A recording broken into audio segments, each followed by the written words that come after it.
administration has also submitted the Huduma Bill, which is so far conclusively institutionalized the reforms of the national identity ecosystem through the establishment of the National Integrated Identity Management System.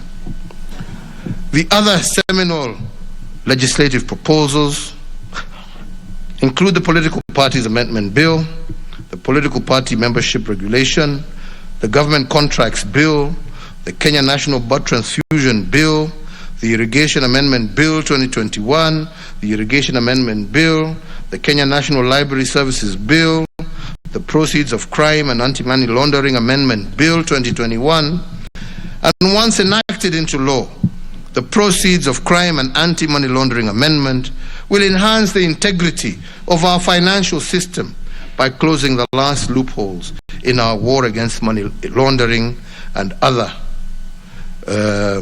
such maneno. This amendment is not in any way expected to erode a key tenet of the legal practice of advocate-client privilege. I, however, note that on Friday this week, Parliament shall proceed to its traditional long recess. To that end, through you, Honourable Speakers, I urge Parliament to consider adjusting its calendar to ensure that all the critical legislation and legal instruments, including those related to elections, are concluded in a timely manner. As we look for the future, Honourable Members, I see great promise. However, just as I said earlier, we must be bold enough to shape it. In just about 8 years, our National Development Blueprint, Kenya Vision 2030, will have run its course, and with it will come the dawn of the fourth decade of the 21st century. By 2030, Kenya will be home to about 63 million of us. The foundation that successive administrations have built will bear true dividends if we boldly reimagine our futures. But if we go it alone, we might not secure the best opportunities for our children.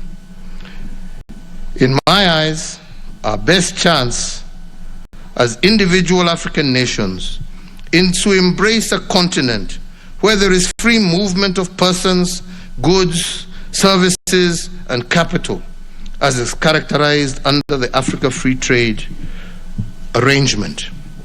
This is because, as I have said before, we are not competitors, but rather comrades with a shared dream which will be achieved much faster through collaboration. The Pan-African dream of our founding fathers that inspired the establishment of the Organization of African Unity that transitioned ultimately to the African Union must transcend to being beyond an inspiration. For Kenya to lead towards this course, on assuming the presidency for my second term, I issued a directive that any African wishing to visit Kenya would be eligible to receive a visa at the point of entry. I did this in the full realization that to secure the prosperity of Kenyans, East Africans, and Africans, we must begin in earnest to break down the walls that divide and separate us. So, Mr. Speaker, or Mr. Speakers, I challenge Parliament to put in place a legal framework to lead to closer union with our brethren in East Africa and across the continent, and to advocate for shared prosperity, greater fraternity, and greater security in Africa. Mr. Speaker, this intent must, however, be preceded with regional blocs, and in particular, our own East African community, some of its parts.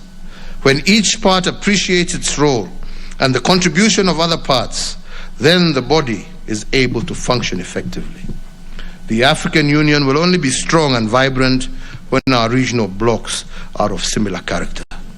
We must simultaneously re-energize our common bond as brothers and sisters in East Africa, even as we craft a path to the single African Union. This, Mr. Speaker, is the future that I see, and Mr. Speakers lead this Parliament in tearing down these barriers. So, honourable speakers, honourable members, it is now my high privilege and extreme pleasure to submit to Parliament the following 3 reports as required by the Katiba. A. Report on measures taken and progress achieved in the realization of our national values 2020.